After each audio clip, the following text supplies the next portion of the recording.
విశ్వం.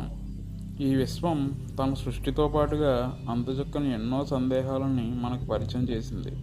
అయితే ఆ సందేహాలు మనకు అంతుచిక్కనివి కాదు, మనకి అర్థం కానివి, మనం అర్థం చేసుకోలేనివి. అయితే వాటిని అర్థం చేసుకోవడం అంత కష్టమేమీ కాదు. ఇవి మీకు అర్థం కావాలంటే ముందు మీరు తెలుసుకోవాల్సిన విషయాలు కొన్ని ఉన్నాయి. అవి ఏంటో చూద్దాం. మొదటిగా, విశ్వం అంటే ఏమిటి, దాని యొక్క టైం లైన్ ఎలా ఉంటుంది.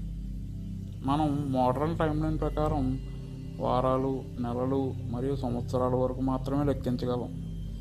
కానీ ఒకసారి మన పురాణాల ప్రకారం చూస్తే దశాబ్దాలు, శతాబ్దాలు, యుగాలు, మహాయుగాలు, మన్వంతరాలు, కల్పాలు ఇలా లెక్కించుకుంటూ పోతే ఈ రోజుకి బ్రహ్మదేవుడి వయసు ఎంతో కూడా ఎంతో ఖచ్చితత్వంతో చెప్పగలం.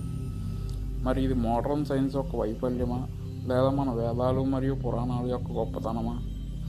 ఇవే కాదు, ఇంకా మనం చూస్తే బ్లాక్ హోల్స్ అంటే ఏమిటి, వామ్ హోల్స్ అంటే ఏమిటి, వీటికి మన టైం లైన్కి సంబంధం ఏమిటి, మొదలైన ఎన్నో విషయాలు ఉన్నాయి. అసలు ఈ సృష్టి యొక్క ఆవిర్భావం ఎలా జరిగింది అనే విషయాలు బిగ్ బ్యాంగ్ థియరీ ద్వారా మన సైంటిస్టులు ఇప్పుడిప్పుడే తెలుసుకోగలుగుతున్నారు. కానీ వీటి ప్రస్తావన మన పురాణాల్లో ఎప్పటి నుండో ఉంది.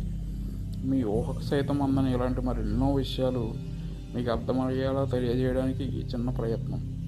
మరి ఎందుకు ఆలస్యం, తెలుసుకుందాం పదండి.